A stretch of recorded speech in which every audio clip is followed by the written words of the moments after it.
Hey, good morning everybody. Nice bright sunny day. Gonna be a little bit of a short video today because I inadvertently deleted a whole card worth of videos. So what we're gonna be missing is when I did the valve adjustment, getting it on top dead center, showing you the pointer, in the bell housing on the flywheel, getting on top dead center, adjusting all the valves,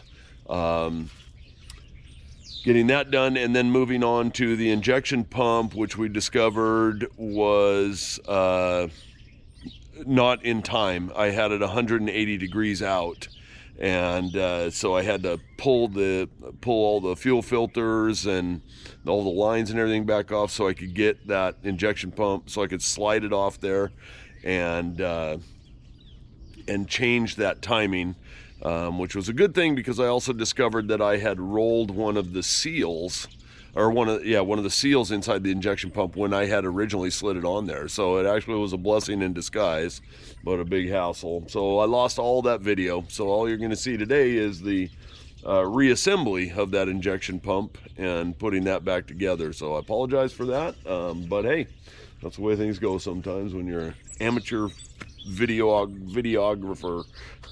So that's what we'll have today, and I appreciate you tuning in. And all right, I'm going to show you down inside this thing. I think, if you can see it, it's really hard for me to see while I'm filming. Yeah, you see that little dot down in there? That's what needed to be lined up.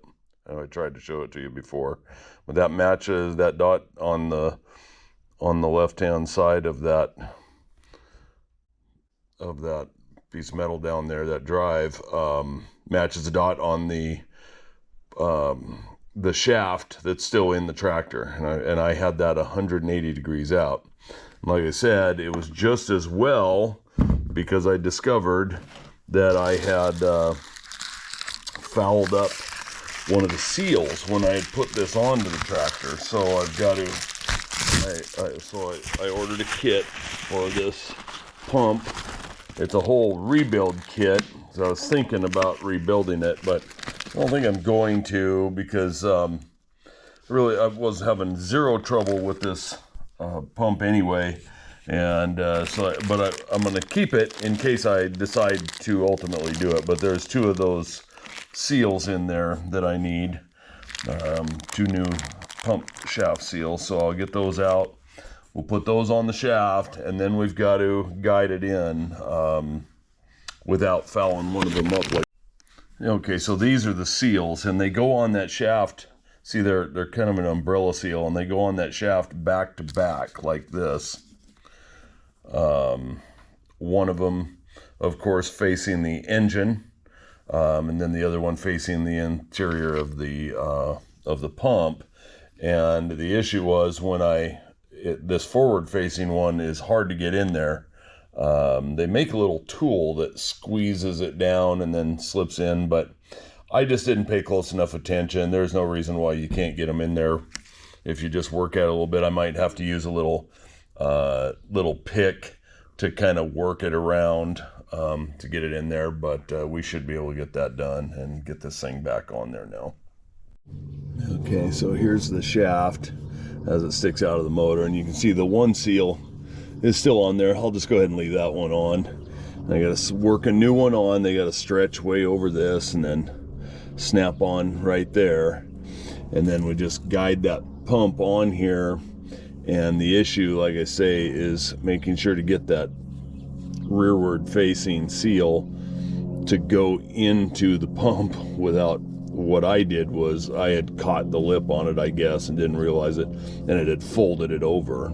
And they're very flexible, and there's enough room in there, I guess, that it could roll over without really giving me any resistance when I put it in. So yeah, so we'll get this other one on here. Let's see. So here's the seal, and we just kind of work that thing on here. Gosh, that's a long ways for these to stretch, but I guess they do. And snap back. Okay, and just work it on without tearing it. Okay. That's part of the way. I gotta get it up on this other part. I hope you can see this all right.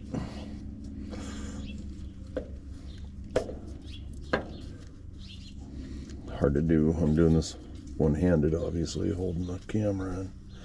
So,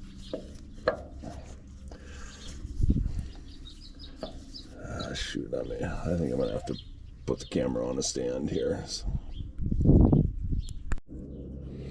All right, now let's see if we can get that thing on there. Not much easier with two hands. It's just a long way to stretch that thing.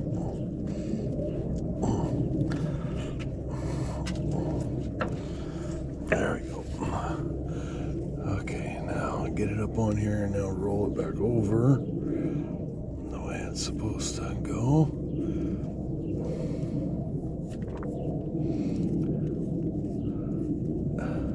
Okay, and snaps right down in that groove.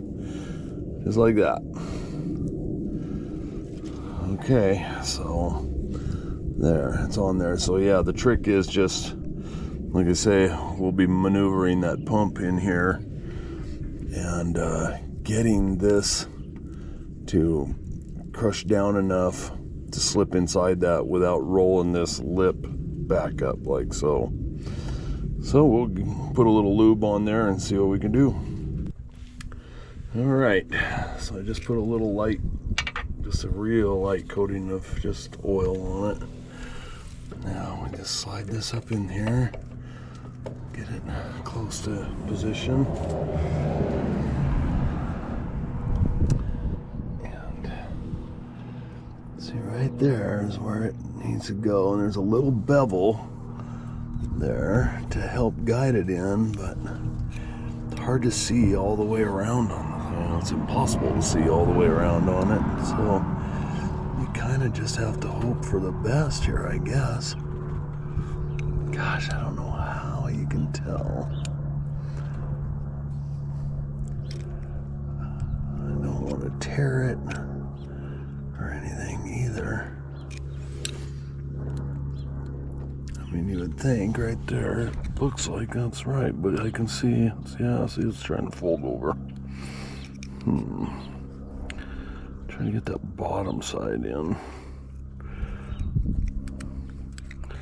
so I can see the top.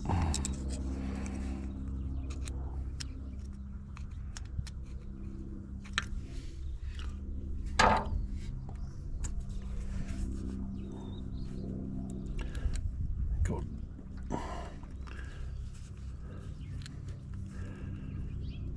Man, I think I'll grab a mirror and see if I can look at that bottom side.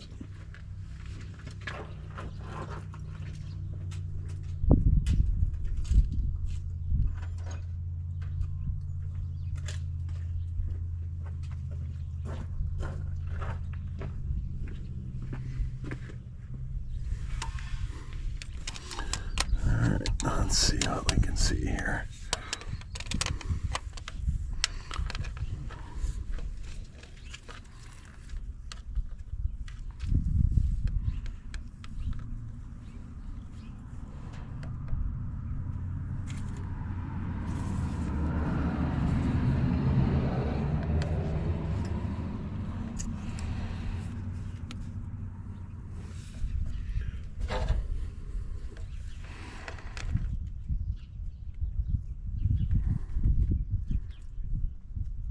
Yeah, I can see the bottom just pooched out a little bit. That's probably exactly what happened to me the first time.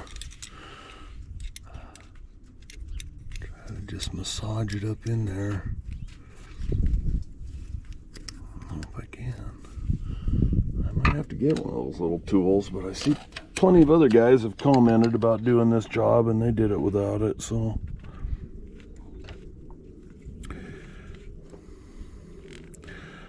Yeah, huh.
gun. Well, shoot. Sorry about that. I wanted to show you that process, but I was really fighting that seal, and then all of a sudden I managed to get that lip to slide in, and it just kerplunk slid right on. So not gonna actually get to see that, and I sure as heck am not gonna take it back off. That's a bear. They make a little, like I say, a little tool, and I should have ordered it, I guess. I would recommend to anybody, if you're ordering the kit for this, if you're doing it on tractor, if you've got the shaft and everything out and you're rebuilding this pump on the bench, not a big deal. But when you're trying to do it in the tractor like this, I would recommend having that tool, I guess, because it would certainly, it clamps down around it. It's like a sleeve, and it clamps around. It's very thin metal, evidently, and it just encompasses that seal and works it in there, and then you slide it back a little bit and keep working your way until you have both of them in there. It's really just the first one. The second one is facing the right direction, so it gives no resistance, slides right in. So I would recommend, if you're doing it on tractor and you're ordering these seals, order that little tool. Save yourself some frustration, I guess, and do it that way. So, and it looks like, I'm going to double check here, but I think our marks are lined up. Yep, they are. So looks like we're good to go now. So I'm just going to get these 3 nuts back on these studs that secure this, and then I can reinstall all the fuel lines and all of that, get that all buttoned back up, and then we're back on to wiring. Okay, everything is back together. All the lines are back on. I triple checked injection timing. Checked it one more time before I put the little cover back on, and still showing right on the money, right on the mark. So we're good. All the lines are back on. Fuel filter assembly's back on. Everything's hooked back up. Injectors are all hooked up. Return lines, supply lines, everything's good. So I think we're finally past that stage. So valves are adjusted. Injection timing is set. It is time to move on to electrical wiring. And so I've got the dash panel and everything in the shop, and with the gauges in it, and it's just time to get it set on here, start running the wires, and get this thing done. So yeah, so that's a good deal. Glad to have that out of the way. Sorry I screwed it up in the first place, but oh well, didn't know. Live and learn on this whole job, so as you're aware. So